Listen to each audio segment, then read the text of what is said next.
엄마가 외출한 사이 라면을 끓여 먹다 10살, 8살 형제가 심한 화상을 입은 인천 라면 화재 형제 동생이 상태가 갑자기 악화돼 숨지는 안타까운 일이 벌어졌습니다. 오늘 뉴스 사자성어는 제 몸과 그 그림자가 서로 불쌍하게 여긴다. 형용상조 얘기해 보겠습니다. 서울의 한 화상 전문병원에서 치료를 받던 인천 라면 화재 형제 8살 동생이 급작스럽게 상태가 악화돼 중환자실로 옮겨졌지만 어제 오후 3시 45분쯤 끝내 숨졌습니다. 화재 당시 동생은 화상은 형에 비해 상대적으로 심하지 않았지만 유독가스를 많이 마셔 호흡기 손상이 심했던 것으로 전해졌습니다. 집중 진료를 받고 상태가 호전돼 일반 병실로 옮겨졌는데 그제 오전부터 호흡곤란과 구토 등 상태가 급격히 악화돼 다시 중환자실로 옮겨졌지만 2시간 넘는 심폐소생술에도 산소 포화도가 떨어지며 결국 숨을 거두고 말았습니다. 지난달 14일 화재 구조 당시 동생은 안방 침대와 맞붙은 책상 아래 웅크린 채로, 형은 침대 위 아동용 텐트에서 발견됐습니다. 소방당국은 불이 나자 형이 동생을 책상 아래 좁은 공간으로 대피시키고 자신은 연기를 피해 텐트 안으로 들어간 것으로 추정하고 있습니다. 동생이 피신한 책상 아래엔 이불이 둘러쳐져 있었던 것으로 전해졌습니다. 소방당국 관계자는 이에 대해 형이 마지막까지 동생을 구하려고 일종의 방어막을 친 것 같다고 언론에 말했습니다. 형은 온몸의 40%의 3도 화상을 입고 2차례 피부 이식 수술을 받는 등 치료를 받고 있는데 다행히 상태가 그래도 많이 나아졌다고 합니다. 동생도 추석 연휴 무렵엔 상태가 좋아져 엄마를 알아보기까지 했다고 하는데 안타깝습니다.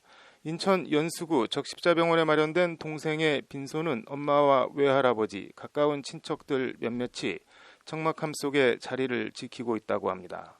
누가 보내왔는지 따뜻한 하루라는 이름으로 빈소에 놓여있는 하늘나라에선 아프지 말길이라는 조화가 쓸쓸함과 안타까움을 더하고 있습니다. 사고 당시 형제가 집 근처 편의점에서 엄마 없이 둘이서 장바구니를 들고 이것저것 먹을 것을 사는 장면이 담긴 CCTV가 공개되면서 당시에도 안타까움을 자아내기도 했습니다. 동생의 외할아버지는 어린 아기들에게 어떻게 이런 일이 생겼는지 모르겠다며 애들 엄마가 화재 이후 충격이 너무 커서 정신과 치료까지 받고 있다고 전했습니다. 외할아버지는 애 엄마가 아이들을 방임했다, 학대했다는 이야기들이 나오는데 실제와 다르다며 가족들이 너무 힘들어하고 있다고 덧붙였습니다. 이 가족은 한부모 가족으로 엄마는 기초생활 수급자입니다. 모양 형, 그림자 영, 서로 상, 조문할 때 조자를 쓰는 형형상조라는 사자성어가 있습니다. 제 몸과 그 그림자가 서로 불쌍하게 여김이라는 뜻으로 의지할 곳 없이 매우 외로운 모양을 말합니다. 서기 2세기 중후반 서진의 관리이자 학자 이밀이 자신을 키운 90살 넘은 조모를 봉양하기 위해 황제의 사의를 표하는 진정표에 나오는 표현입니다. 어려서 아버지를 여의고 어머니는 제가의 할머니 손에서 길러진 이밀이 천지간에 할머니와 자신밖에 없던 당시의 어려움과 외로움을 경경혈립, 형형상조, 의지할 데 없이 외롭게 혼자 서니 제 몸과 그림자가 서로 불쌍하게 여긴다고 표현한 겁니다.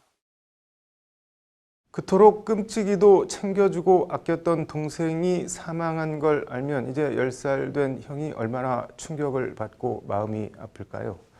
형형상조, 이 형이, 이 가족이 천지간에 아무도 없게 외롭게 내버려둬선 안 될 것 같습니다.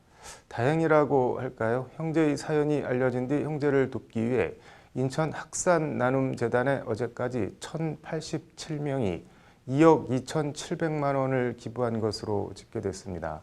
한 사람당 20만 원 조금 넘는 금액인데 물론 돈이 전부는 아니지만 지금 당장 필요한 건 아이 치료비와 생활비 등 돈인 것도 분명한 사실입니다. 십시일반의 마음은 이럴 때 내는 게 아닌가 합니다. 뉴스 사자성어였습니다.